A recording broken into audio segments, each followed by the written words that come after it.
ये महिमा आज हम लोग सुन रहे हैं। तात स्वर्ग अपवर्ग सुख धैर्य तुला एक अंग तुले न ताही सकल मिली जो सुख सत्संग। जैसा कि अभी आप सुन रहे थे, हमारे बाबा जी भक्ति की त्रिवेणी बाहर रहते हैं। उन्होंने कहा कि आँख के पल गिरने को लगता है। बात उन्होंने ठीक की। आँख के पल गिरने में जितना समय लगता है उतने देर का भी सत्संग प्राप्त हो जाए। सत्संग का मतलब होता है चेतन में प्रतिष्ठित हो जाना। हम लोग जो ध्यान करते हैं उसमें क्या बताया जाता है, अपने आप को सिमटिए और इतना सिमटिए कि संसार न रहे, सिर्फ आप रहिए। यही है ध्यान और इसी को असली सत्संग कहते हैं। सत्य का संग सत्य कहते हैं जिसका विनाश नहीं हो, जो प्रकार अबाधित हो, जो हमेशा रहे हुए सत्य है। और उसका जो संग हो तो उसको सत्संग कहते हैं। बड़ा दुर्लभ है, इसलिए सत्संग गति दुर्लभ संसार का उत्तम कोटि का सत्संग यही है। दूसरा सत्संग कि जिन्होंने अनुभूति प्राप्त किया है, जो ब्रह्म स्वरूप हो गए। भगवान राम कहते हैं मुक्तोपनिषद में उपदेश दे रहे हैं हनुमान जी को, दर्शना दर्शन हित्वा स्वयं केवल रूपतः या आपके कपि शार्दुल ब्रह्मविद ब्रह्मम स्वयं। दर्शन और अदर्शन क्या त्याग करके जो अपने स्वरूप में स्थित हो जाता है वह ब्रह्म ज्ञानी ही नहीं। हे मारुति नंदन, वह आत्मज्ञानी नहीं, वह ब्रह्म ही हो जाता है। वह ब्रह्म ज्ञानी नहीं, ब्रह्म हो जाता है। तो ऐसे लोगों का सत्संग सानिध्य अगर प्राप्त हो जाए तो दूसरी कोटि का सत्संग मानना चाहिए, बड़ा दुर्लभ है भी।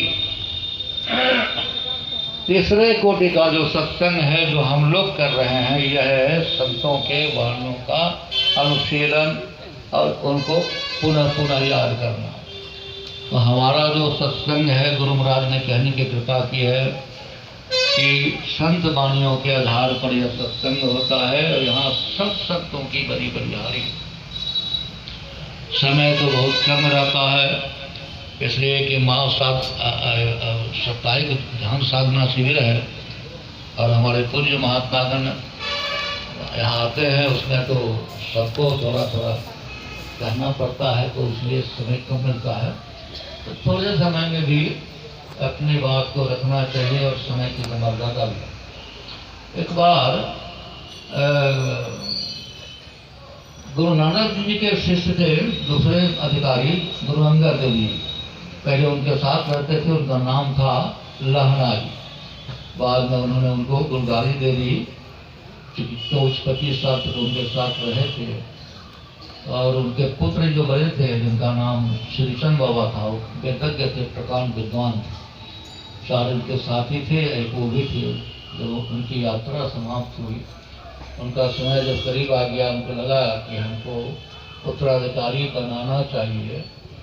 तो उन्होंने सबकी परीक्षा ली, लेकिन उस परीक्षा में विद्वान होते हुए भी उनके पुत्र जो श्रीचंद बाबा थे वो उसमें उत्तीर्ण नहीं हो सके। उन्होंने अपने पुत्र को गद्दी नहीं दिया।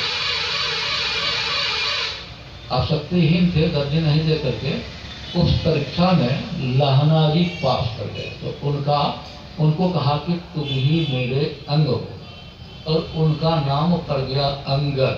इसलिए उन्होंने अपने पुत्र को गद्दी न दे करके गद्दी और लहना जी को दे दी और नाम रखा अंगद। तो वे गुरु अंगद जी हुए। बाद में क्या हुआ कि गुरु अंगद जी की पुत्री जब जवान हुई तो उन्होंने अपनी पुत्री की शादी कराई। तो अमरदास नाम था उनके समधी का। अब गुरु अंगद देव जी के पुत्री जब गए ससुराल, तो वहाँ भजन गाती रहती थी। प्रथम गुरु के रचित भजन को गाती रहती थी और बड़े प्रेम से गाती।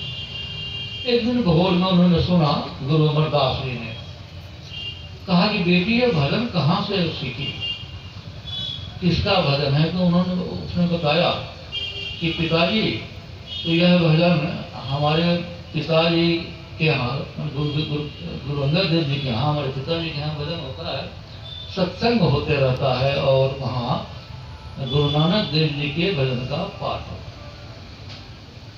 कहा कि बड़ा प्रिय भजन है, तो इस बार अगर हिंगला देवी के दर्शन के लिए मैं जाते रहता हूँ। आजकल हिंगला देवी पाकिस्तान में हो गया, पड़ गया वहीं ननकाना शादी वहीं चले गए जहाँ उनका जन्म हुआ था गुरु नानक देव जी का।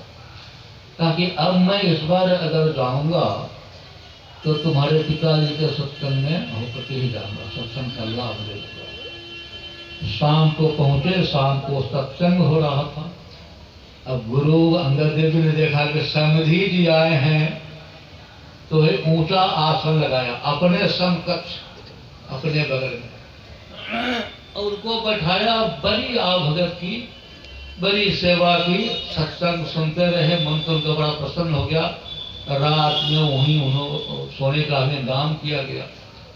4 बजे भोर जब नींद खुलती है अमरदास जी की, तो देखते हैं कि एक बहुत सुंदर औरत झाड़ू लगा रही है उनके दरवाजे। उनकी सुंदरता से आकृष्ट होकर के कि उनके पास गए, हाथ जोड़ के कहा कि आप कौन हैं? भगवती है, दुर्गा है, देवी है, क्या कौन है आप? यहाँ झाड़ू देते हैं, कौन है आप? कहा कि मैं वही हूँ जिसके दर्शन के लिए तुम जाना चाहते हो, मैं ही मुड़ा देती।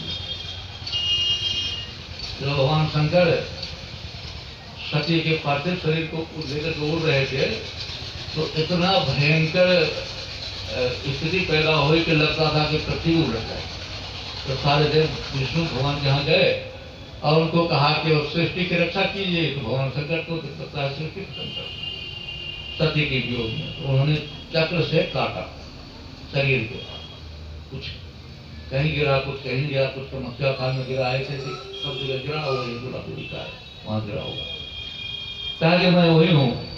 तो कहा कि तुम तो आश्चर्य होता है, मैं ही नहीं, यहाँ सब आते हैं, लक्ष्मी आती है, सरस्वती आती है, पार्वती आती है। तो सत्संग की इतनी महिमा है माताओं, हमारे भाइयों। सत्संग का एक शब्द सुन करके जीवन बदल जाता है, अगर उसको धारण किया जाता। नहीं धारण किया जाए तो कोई बात नहीं, सुनिए इसका तो सुनिए इसका तो काम करेंगे। इतनी शक्ति उस सत्संग में है। अगर सत्संग न सुना जाए तो कितना नुकसान होता उसको भी जाने। अर्जुन की पत्नी थी सुभद्रा। रात में एक दिन बाकी थोड़ी थी पति पत्नी में, तो चक्र व्यूह भेदन की चर्चा करना उन्होंने शुरू किया। किसने? अर्जुन ने।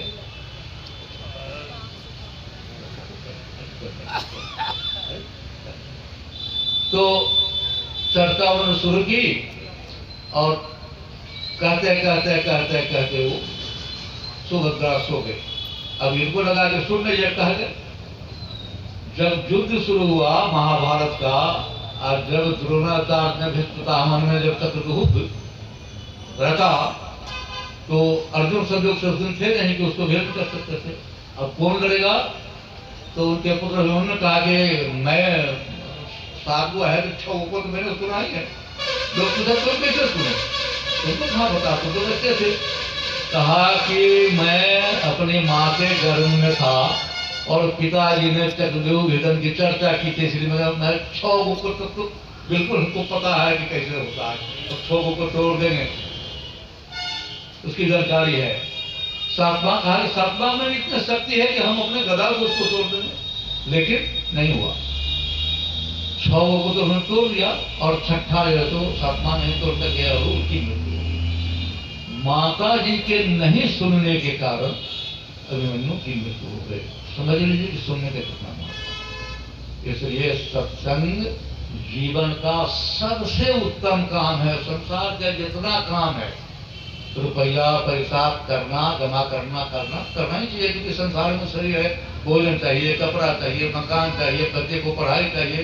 संसार का, समाज का ऋण भी आप पर है, उसको भी आपको चुकाना। अगर में कोई आदमी बीमार है तो उसकी सेवा करनी पड़ेगी, नहीं तो धन का क्या मोल रहेगा। ये सब करना ही चाहिए। इसलिए सुनने का बहुत महत्व है।